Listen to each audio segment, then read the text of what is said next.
सो यो WhatsApp guys, कैसे आप सभी लोग। Welcome back to my another game play video. और भाई आज हम दोबारा से खेलने जा रहे हैं ब्लॉक्स फ्रूट्स। तो भाई आज मैं आपको बताने वाला हूँ कि आप अपनी रेस को V4 कैसे कर सकते हो। भाई देखो, ड्रैको रेस जो है ना, उसका अलग वो होता है मेथड V4 करने का। तो आज मैं आपको ड्रैको रेस के अलावा बाकी सब रेस का मैं आपको V4 करने का बताने वाला हूँ कि आप उन रेस को कैसे V4 कर सकते हो।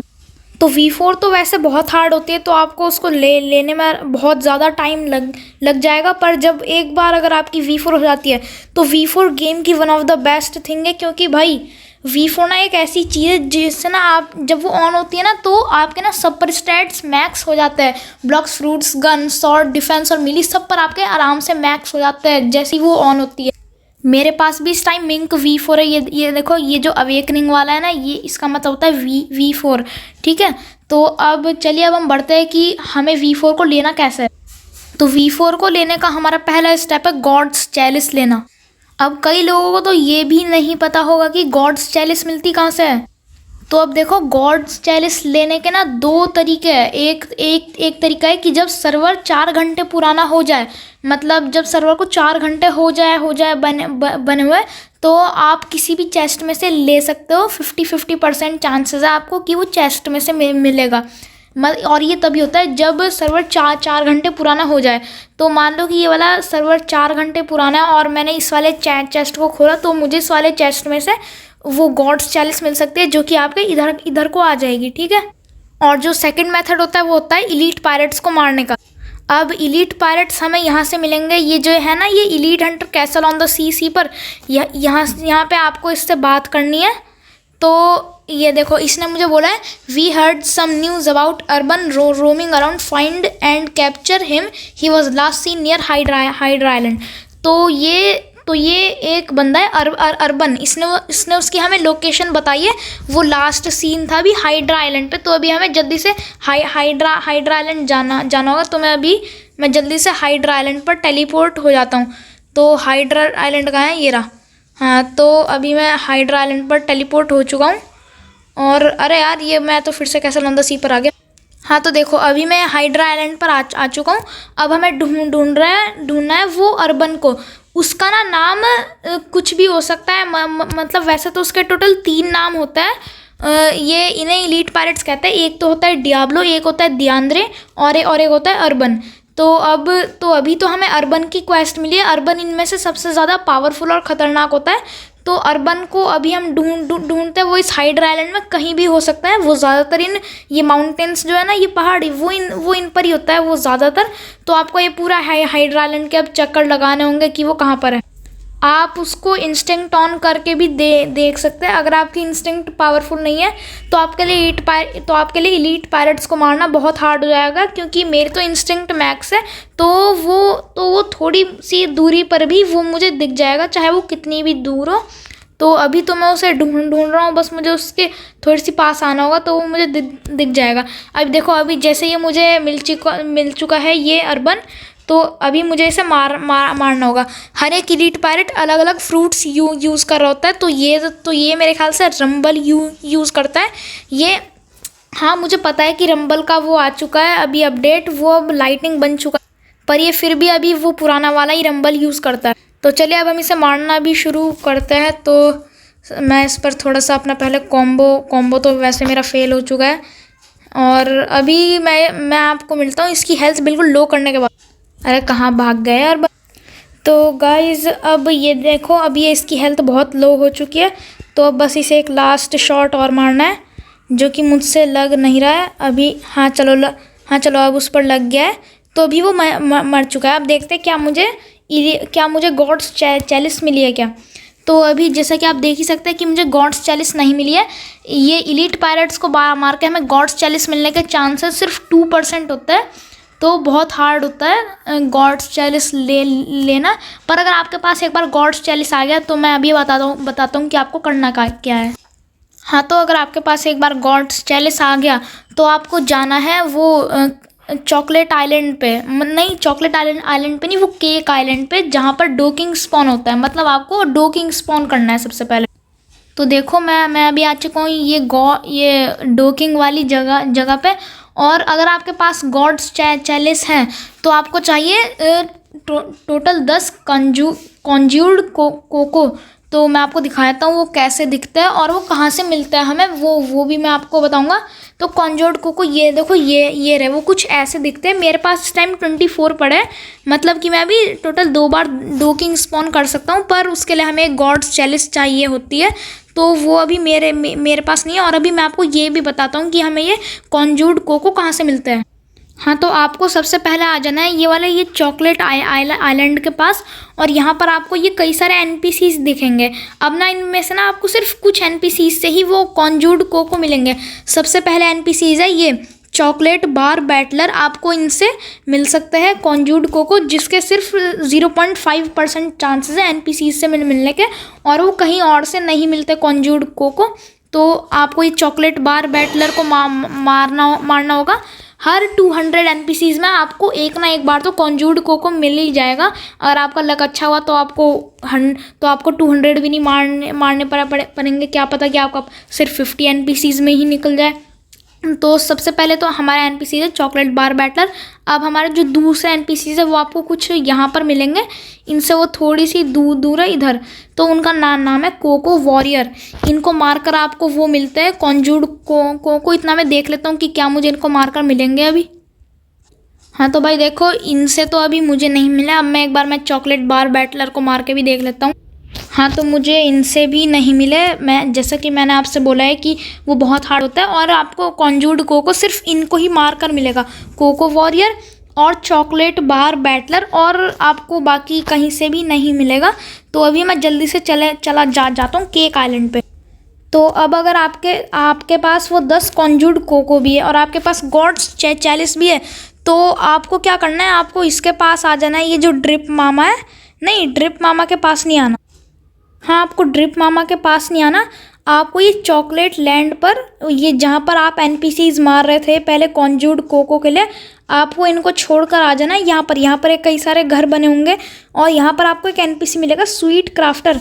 आपको इससे बात करनी है, और ये ना ये आपको गॉड्स चैलिस और आपके 10 कॉन्ज्यूर्ड कोको को मिला के एक चीज़ बना देगा, स्वीट चैलिस। तो स्वीट चैलिस की मैं फ़ोटो भी अपनी स्क्रीन पर डिस्प्ले कर देता हूँ। तो ये रही उसकी फ़ोटो। और फिर जब वो आपकी उस स्वीट चैलिस एक बार क्राफ्ट हो जाएगी, तो आपको यहाँ के ये केक लैंड के, सिर्फ केक लैंड के, और किसी आइलैंड पे मत चले जाना। आपको इस केक लैंड के टोटल 500 एनपीसीज मारने होंगे। आप दूसरे बंदों की भी हेल्प ले सकते हो उनको मारने में। तो वैसे तो जब किसी के भी पास वो स्वीट चैलिस क्राफ्ट हो जाती है, तो पूरा सर्वर केक लैंड पे आकर इन सारे एनपीसीज को मारने लगता है, क्योंकि उनको डोकिंग स्पॉन करना है। तो जब यहाँ के टोटल वो 500 एनपीसीज मर जाएंगे, तो जिस बंदे के पास स्वीट चैलिस है उसको यहाँ के एक एनपीसी है ड्रिप मामा, उनसे बात करनी है, और फिर वो स्पॉन कर देगा वो डोकिंग। अगर किसी और बंदे ने बात करी ना इससे, और अगर उसके पास स्वीट चैलिस नहीं हुई, तो केक प्रिंस स्पॉन हो जाएगा, जिसकी आपको बिल्कुल भी ज़रूरत नहीं है। अब अगर आपको देखना है कि अभी कितने और एनपीसी मारने हैं आपको स्पॉन करने के लिए, तो आप ड्रिप मामा के पास आ सकते हैं। जैसे अभी ये बता रहा है कि हमें 171 और एनपीसीज मारने होंगे केक प्रिंस को स्पॉन करने के लिए, क्योंकि हमारे पास अभी गॉड चैलिस नहीं है, तो अभी केक प्रिंस ही स्पॉन होगा। और डोकिंग कुछ ऐसा दिखता है, आपको आपकी स्क्रीन पर भी दिख रहा होगा। डोकिंग इस गेम का सेकंड हार्डेस्ट बॉस है, क्योंकि हार्डेस्ट बॉस तो बस एक ही है, टायरेंट ऑफ द स्काई, जो कि टिकी आउटपोस्ट पर स्पॉन होता है, पर उसके बारे में हम अभी बात नहीं करते। अब जब डोकिंग स्पॉन होगा, तो यहाँ पर एक पोर्टल खुलेगा इसके पीछे।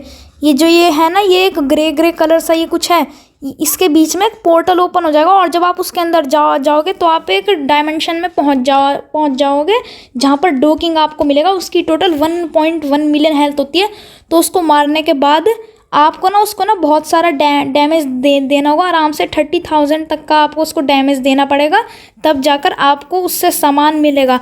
आपको एक तो मिलती है रेड की, एक आपको मिलता है मिरर फ्रैक्टल। तो आपको जो मेन चीज़ चाहिए वो है मिरर फ्रैक्टल।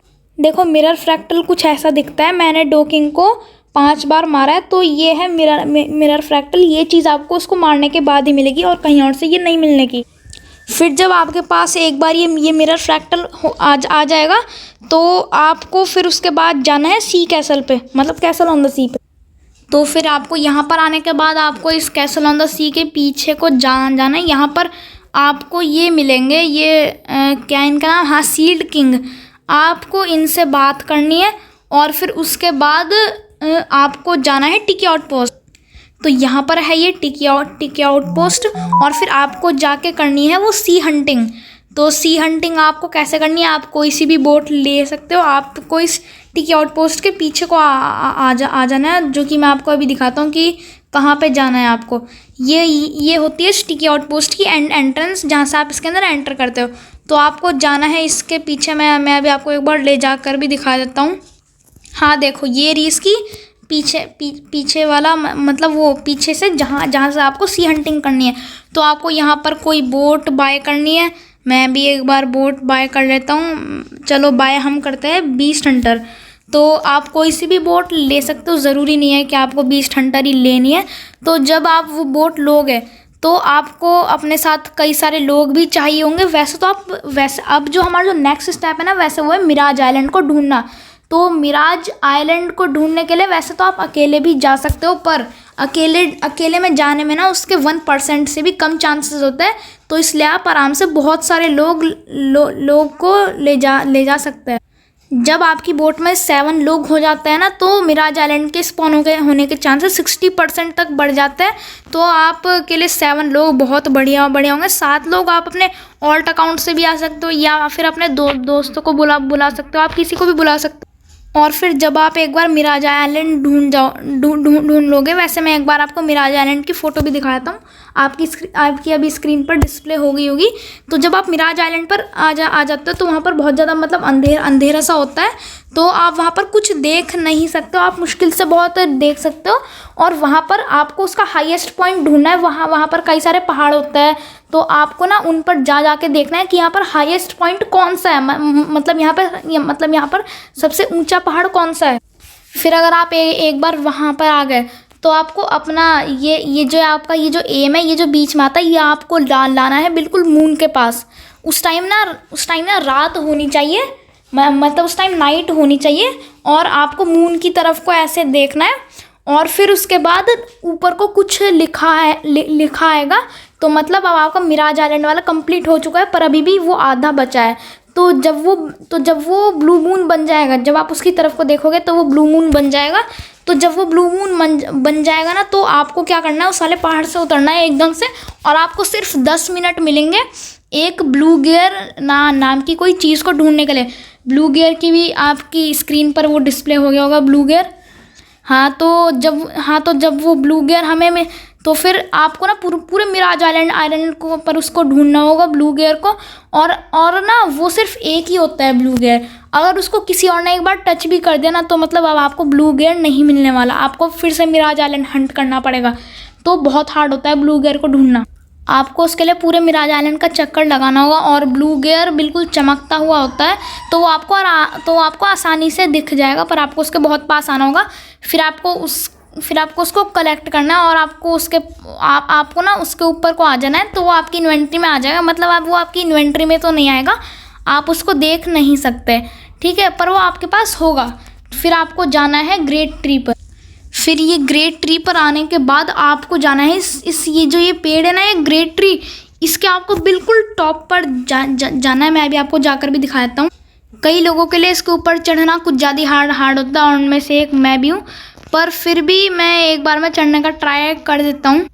अरे भाई, इसके ऊपर तो चढ़ना कुछ ज़्यादा ही हार्ड है। अभी तो मुझे बहुत ज़्यादा और चढ़ना होगा। तो अभी मैं फाइनली पहुँचने वाला।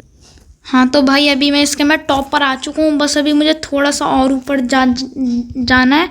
तो आपको ना इसके ऊपर जाने के लिए कोई ऐसा फ्रूट खाना होगा जो कि उड़ सकता है, या फिर आप पोर्टल भी खा सकते हैं, क्योंकि इसके भी M1 और इसकी ये Z मूव और F मूव आपको उड़ा सकती है आसमान में। तो आप इसके ऊपर आ सकते हैं। और जब आप इसके ऊपर आ जाओगे बिल्कुल टॉप पर, तो आपको यहाँ पर एक ये कुछ इनविजिबल वाला NPC दिखेगा। तो आपको ना इसके ऊपर तब आना है जब फुल मून होगा। देखो अभी तो यहाँ पर फुल मून नहीं है, अभी यहाँ पर ये क्रीसेंट मून है। तो अभी जब यहाँ पर फुल मून हो जाएगा, तो आपको इसके अंदर घुसना है। आपको इससे बात करनी है। तो इसका नाम है मिस्टीरियस फोर्स। तो आप एक जगह आ जाओगे जिसका नाम है टेम्पल ऑफ टाइम। तो आपको जाना है इधर को, मैं आपको रास्ता बताता हूँ। आप इधर को टेलीपोर्ट होंगे तो आपको फिर इधर को जाना है। उसके बाद आपको इधर को जाना है। फिर जब आप यहाँ पर पहुँच जाओगे तो आपको लेफ़्ट पे को जाना है। फिर आपको थोड़ा सा ऊपर को होना है तो यहाँ पर आपको एक लीवर दिखेगा, आपको इससे इंटरेक्ट करना है और फिर ये लीवर हो जाएगा नीचे और आपको यहाँ पर एक गेट खुल जाएगा, सीक्रेट एंट्रेंस। तो जब आप यहाँ पर आ जाओगे तो आपको चाहिए 3 बंदे अलग अलग रेस के साथ। कोई से भी तीन बंदे हो सकते हैं अलग अलग रेस के साथ। कोई भी बंदा सेम रेस का नहीं होना चाहिए। मान लो कि एक बंदा है मिंक का, एक बंदा है उसका शार्क का और एक बंदा है एंजल का। तो अभी तो मेरी रेस है मिंक। हाँ, कई लोग इसको रैबिट भी बोलते हैं पर मैं तो इसको मिंक बोलता हूँ। तो अब आपको क्या करना है, सबकी ना रेस V3 होनी चाहिए। सबके पास ब्लू गियर होना चाहिए। ये है इसकी वो प्रॉपर्टीज़। हाँ, तो फिर जब आपको ऐसे 3 बंदे मिल जाएंगे जिनकी अलग अलग रेस हो और उन सब के पास ब्लू गियर भी हो, तो फिर आपको क्या करना है, अगर आपकी रेस मिंक है तो आपको जाना है इस वाले गेट में। ये आपको यहाँ पर एक गेट दिखेगा। मैं आपको रास्ता बता देता हूँ। जब आप ये सीक्रेट एंट्रेंस में घुसोगे तो आपको इधर को जाना है और यहाँ पर आपको एक ये गेट दिखेगा, आपको इसमें को घुसना है और यहाँ पर होगा मिंक रेस का ट्रायल। अभी मैं आपको बताता हूँ कि ट्रायल क्या होता है। जिनकी मिंक रेस है उनको आ जाना है इधर को, इस वाले गेट में जो मैंने आपको अभी बताया। और जिनकी रेस है एंजल, उनको इधर को जाना है।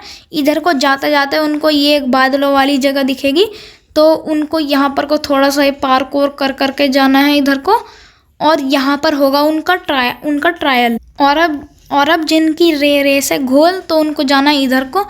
यहाँ पर थोड़ी हॉन्टेड सी जगह दिखेगी आपको, यहाँ पर होगा घोल का ट्रायल। और अगर आपकी रेस है ह्यूमन तो आपको बिल्कुल सीधा जाना है और यहाँ पर एक ये मेज़ टाइप कुछ होगा, आपको यहाँ पर जाना है और यहाँ पर होगा ह्यूमन का ट्रायल। अगर आपकी रेस है शार्क तो आपको यहाँ से ऐसे जाना है और यहाँ पर एक ये टूटी हुई दीवार होगी, इसके पीछे आपको मिल जाएगा ये शार्क रेस का ट्रायल, जहाँ पर शार्क रेस वालों को अपना ट्रायल करना है। और जिनकी रेस है साइबॉर्ग, उनको यहाँ पर जाना है। ये जो दीवार है इसके आगे वाली जगह पे यहाँ पर होगा साइबॉर्ग वाली रेस का ट्रायल। तो फिर जब वो तीनों बंदे, वैसे तो 3 से भी ज़्यादा हो सकते, कितने भी हो सकते हैं, पर मिनिमम 3, आपको मिनिमम 3 चाहिए अलग अलग रेस के, कोई भी सेम रेस का नहीं होना चाहिए। तो उन सबको अपने गेट पर आ जाना है। अब मेरी तो रेस मिंक है तो मैं तो अभी मिंक पर चला जाता हूँ। तो यहाँ पर होगा मिंक रेस का ट्रायल। तो मुझे इस गेट के सामने खड़ा हो जाना है, ये नहीं कि इससे चिपक के खड़ा होना है। फिर एक कोई सा भी बंदा चैट में लिखेगा 3 2 1 गो। तो अभी मैं लिख देता हूँ 3 2 1 और फिर गो। तो वो जैसे ही वो गो लिखेगा ना, तो ना तुम सबको, जितने भी बंदे ना, उन सबको अपने ट्रायल के गेट में को ऐसे चले जाना है। और ये सब आपको फुल मून ख़त्म होने से पहले करना है, ठीक है।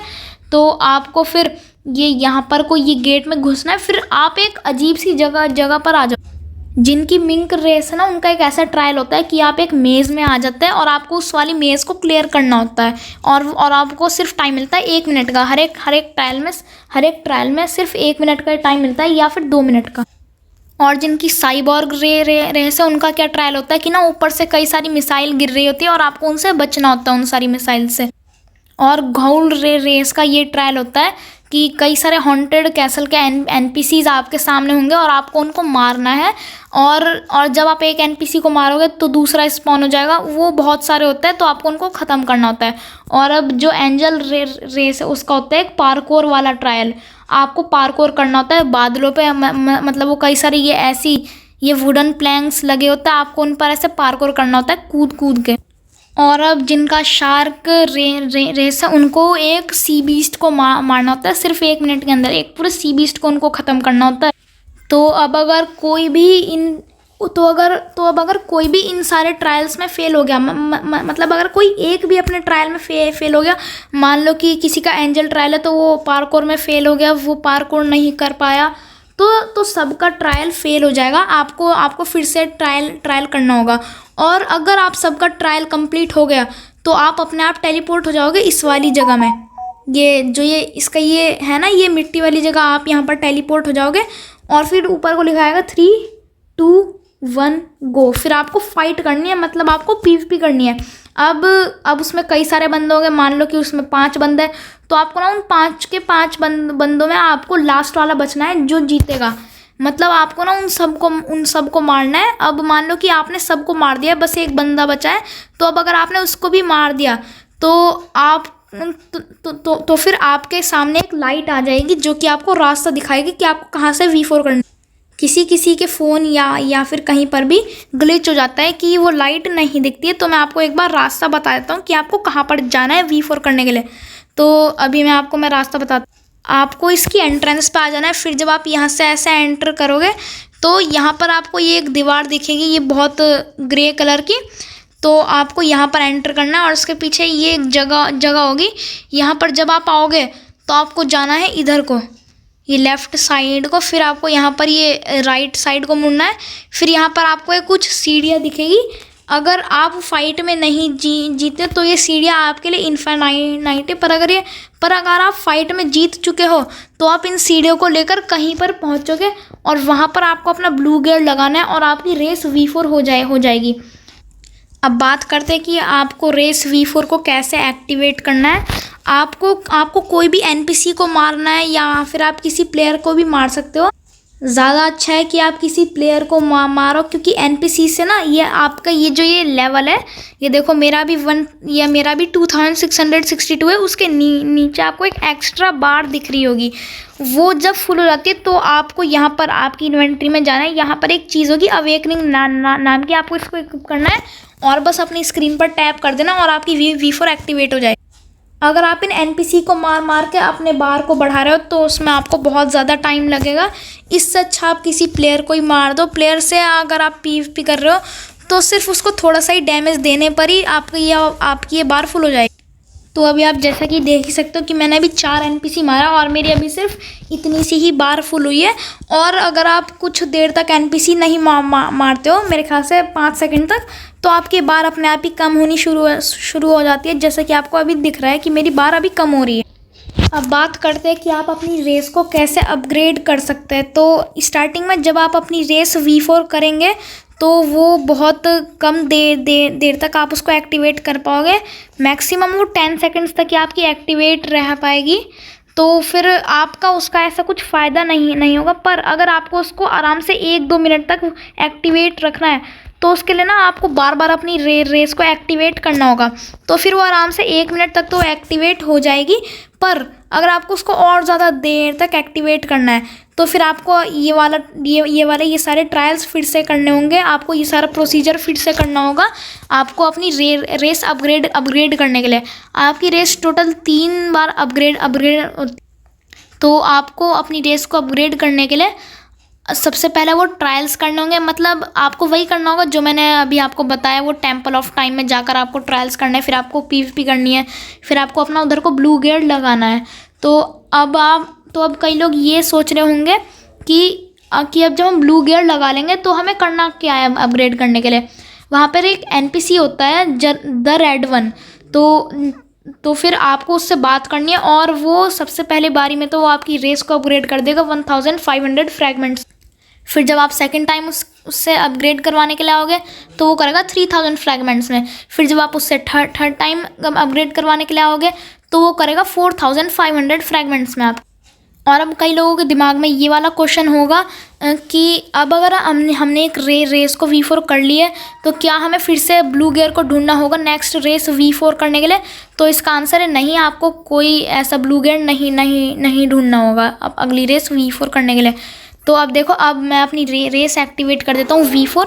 तो ये देखो अभी मेरी रेस V4 एक्टिवेट हो चुकी है। और अभी आप जैसा कि मेरे स्टैट्स देख सकते हैं, मेरे गन पर भी नहीं है और ब्लॉक शूट्स पर भी नहीं है मैक्स। तो मैं आपको अपनी गन चला के दिखाता हूँ इसका डैमेज। देखो भाई, साइड में 1700 का डैमेज पड़ रहा है, जो कि सिर्फ मैक्स स्टैट्स पर ही पड़ता है। अब मैं आपको दिखाता हूँ पोर्टल का डैमेज। तो ये देखो, पोर्टल से भी मैक्स स्टैट्स जितना ही डैमेज पड़ रहा है, 3600। और आपके ना बाकी सब पर भी आपका थोड़ा सा डैमेज बढ़ चुका है। आपका मीली पर 281 बढ़ जाएगा आपका शॉर्ट पर 535 बढ़ जाएगा। तो ऐसे ऐसे करके आपका ये बढ़ जाता है। अब देखो, अब मैं इसको मारता हूँ। तो देखो अब कितना ज़्यादा डैमेज है। सिर्फ एक एनपीसी को मारने से आपका 7000 डैमेज बढ़ रहा है। और मीली पर भी आपका 593 बढ़ जाएगा। तो भाई बहुत ज़्यादा बढ़ जाता है। V4 रेस बहुत बढ़िया होती है। तो गाइज आज की वीडियो में तो बस इतना ही। अब मैं आपसे मिलता हूँ अगली एक और नई वीडियो में, और तब तक के लिए बाय बाय।